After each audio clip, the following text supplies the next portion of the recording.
Welcome students in Subhash English Higher Secondary School, Ansor, Class 12th, Mathematics, Chapter 13, Probability, Part 3rd. In Part 3rd, first of all we have to take first question. First question is, a coin is tossed 3 times. Find the probability of getting a head on the third toss if head has appeared on the first 2 tosses. इस question में हमको find out करना है, क्या दे रखा है देखिए आप, किसी भी कॉइन को टॉस किया गया है 3 बार और प्रोबेबिलिटी फाइंड आउट करनी है कि हेड आ जाए कब, थर्ड बार, और एक हेड आ जाए जब फर्स्ट 2 टॉस पर। देखिए किस प्रकार से होता है क्वेश्चन, इसका सॉल्यूशन देखिए। Solution, sample space on the tossing of a coin 3 times. किसी भी कॉइन को 3 बार टॉस करते हैं तो किस प्रकार से उसका सैंपल स्पेस होता है देखिए आप, 2 क्यूब इक्वल्स टू 8। क्योंकि पहली बार में किसी भी कॉइन को टॉस करते हैं तो हेड और टेल आता है, तो जब 3 बार कॉइन को टॉस करेंगे तो उसका सैंपल स्पेस हो जाएगा 2 क्यूब इक्वल्स टू 8। और क्या क्या पॉसिबिलिटीज़ होगी देखिए आप, total S equals to H H H, H H T, H T H, T H H, T T T, T T H, T H T, H T T. Hence n of S equal to 8। यहाँ पर देखिए आप, let A equals to getting a head on third toss. यहाँ पर एक event ए लिए हमने, जिसके बारे में क्वेश्चन में पूछा गया था, उस इवेंट को हमने ए माना। नेक्स्ट एक दूसरी event let B, getting a head in first 2 tosses. अब ए इवेंट के हिसाब से देखिए आप क्या क्या उसके सैंपल पॉइंट्स मिलते हैं हमको। A equals to H H H, H T H, T H H, T T H. क्योंकि इस इवेंट में लिखा गया है getting a head on third toss. Third toss में देखिए एच, तो n of A equals to कितना हो गया students, 4। Now in event B there are 2 sample points which are H H H, H H T. Therefore n of B equals to 2। Therefore n of A intersection B equals to 1 हो जाएगा। क्यों? क्योंकि ए intersection B दोनों में common क्या है, H H H. Thus P of A probability का formula है n of A upon n of S. N of A की वैल्यू थी 4 and then 4 upon 8 equals to 1/2। And P of B equals to n of B upon n of S, it will be equal to 2/8, that will be 1/4। Now P of A intersection B equals to N of A intersection B upon N of S equals to 1/8। एक simple formula है। Hence हमको क्या चाहिए था देखिए आप, hence desired probability P of A upon B equals to, इसका एक फार्मूला है P of A intersection B whole upon P of B equals to 1/8 जो हमने कैलकुलेट करी थी, and whole upon 1/4, it will be equal to 1/2। Next question देखिए students, question number 2। A die is thrown twice and the sum of the numbers appearing is observed to be 6. What is the conditional probability that the number 4 has appeared at least once? एक die को 2 बार उछाला गया है और उसका जो सम है वो 6 observe किया जाता है। हमको कंडीशनल प्रोबेबिलिटी निकालनी है कि 4 एक बार जरूर से आए। देखिए इसका सॉल्यूशन किस प्रकार से होता है। इसके सॉल्यूशन में देखिए, total sample space on throwing a die twice. 2 बार डाई को फेंकने पर टोटल सैंपल स्पेस क्या हो जाएगा, आप सभी जानते हैं, n of S equal to 6 × 6 equals to 36। Let E, एक इवेंट ई मानी हमने, number 4 appears at least once, and f equals to sum of numbers appearing is 6. दोनों इवेंट को अलग अलग e और f नाम दिया हमने. Then e equals to, e में क्या सैम्पल पॉइंट्स आएंगे देखिए आप, 4 1, 4 2, 4 3, 4 4, 4 5, देन 4 6, 1 4, 2 4, 3 4, 5 4 एंड 6 4. यहाँ पर ई इवेंट में क्या था कि नंबर 4 जो है वो कहीं ना कहीं एक बार जरूर आना से. तो यहाँ पे 4 इधर आ गया, कहीं पर इधर आ गया, देखिए यार 4 जरूर से आना चाहिए. तो इसका टोटल क्या हो गया, n of E equals to 11. अब एफ इवेंट में क्या था देखिए आप कि दोनों नंबर्स का सम कितना आना चाहिए, 6. देखिए आप 1 5, 5 और 1 6, 2 4, 2 और 4 6, 3 3 6, 4 2 6, 5 1 6. Then n of F equal to 5. यहाँ पर देखिए आप ई इंटरसेक्शन एफ, इन दोनों में जो कॉमन पॉइंट है, सैम्पल पॉइंट्स हैं, वो हैं 2 4 एंड 4 2.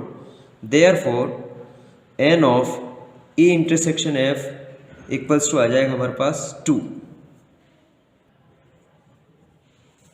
नेक्स्ट देखिए आप, thus P of E equals to n of E upon n of S equals to 11 upon 36, and p of f equals to n of f upon n of s equals to 5 upon 36, and p of e intersection f equals to n of e intersection f upon n of s, it will be equal to 2 by 36.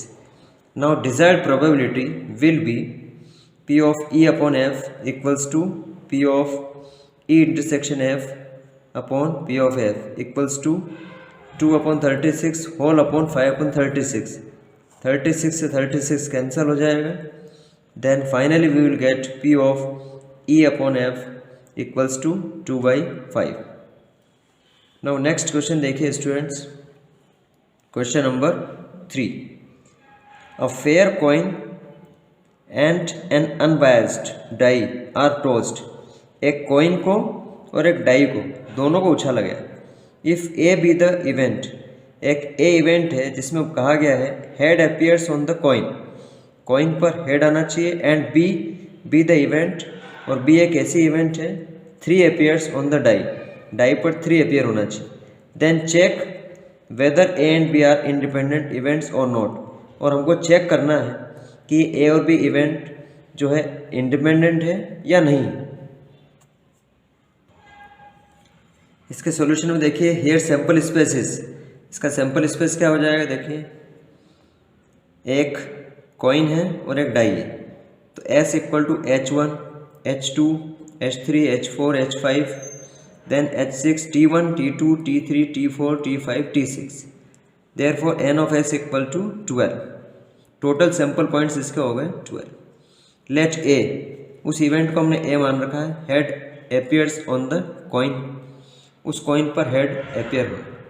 Next B event को माना हमने number 3 appears on the die, die पर 3 number का आना. Therefore A equals to क्या हो जाएगा, H1, H2, H3, H4, H5, H6. यहाँ पर पहले नंबर पे H हेड है देखिए आप, तो इसका एन ऑफ ए क्या हो गया देखिए आप, n of A equal to 6.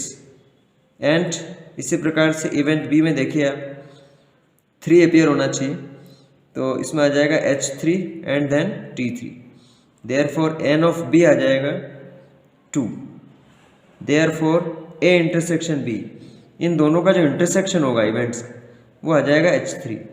Therefore it implies that n of A intersection B it will be equal to 1.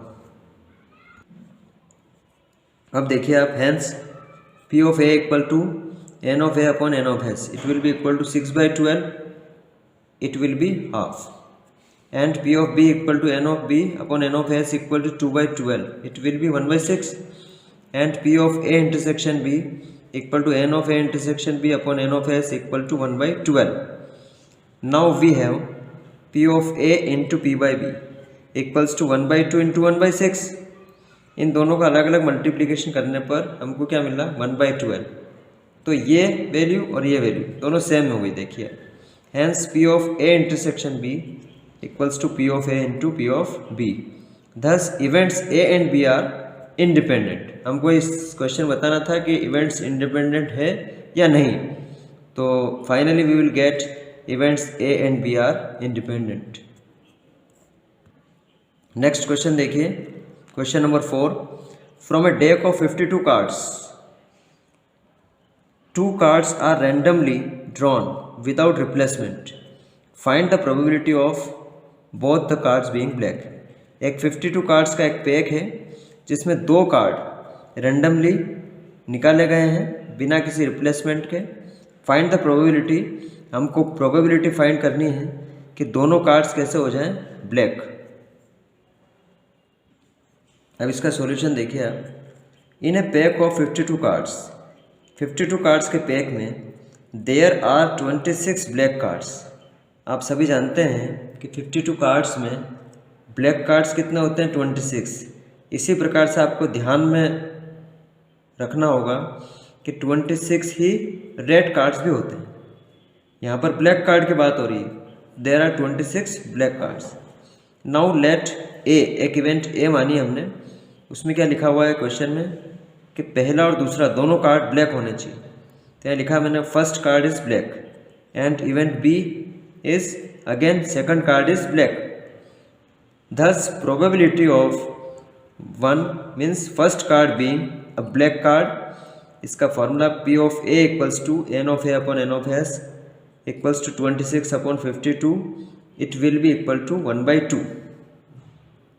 Now probability of second card being a black card, अब सेकंड कार्ड के black होने की probability देखिए आप क्या होती है, P of B equal to N of B upon N of S equal to 25 upon 51। क्योंकि जब वो एक कार्ड निकल चुका है ब्लैक कार्ड, तो टोटल ब्लैक कार्ड्स कितने बचेंगे अब 25, और जब वो एक ब्लैक कार्ड निकल गया है तो टोटल कार्ड्स जो 52 थे उसमें अब कितने रह जाएंगे 51। तो इसकी जो प्रोबेबिलिटी है वो आ जाएगी हमारे पास 25 अपॉन 51 सेकंड कार्ड की। After drawing out a black card, यहाँ लिख रखा मैंने, the deck is left with 51 cards where in black cards are 25। ये देखिए, hence desired probability P of A intersection B equals to P of A into P of B। यहाँ पर desired probability क्या हो जाएगी देखिए आप, उसका फॉर्मूला लगाया हमने P of A intersection B, it will be equal to P of A into P of B। दोनों की वैल्यू रखी हमने 1/2 इंटू 25 अपॉन 51। 25 1 ज़ा 25 और इसमें इसका मल्टीप्लाई करा, 51 into 2 means 102 and finally we will get answer 25 अपॉन 102। तो स्टूडेंट्स, इस प्रकार से ये वाला वीडियो भी यहाँ पर जाके समाप्त हो जाता है। Thank you.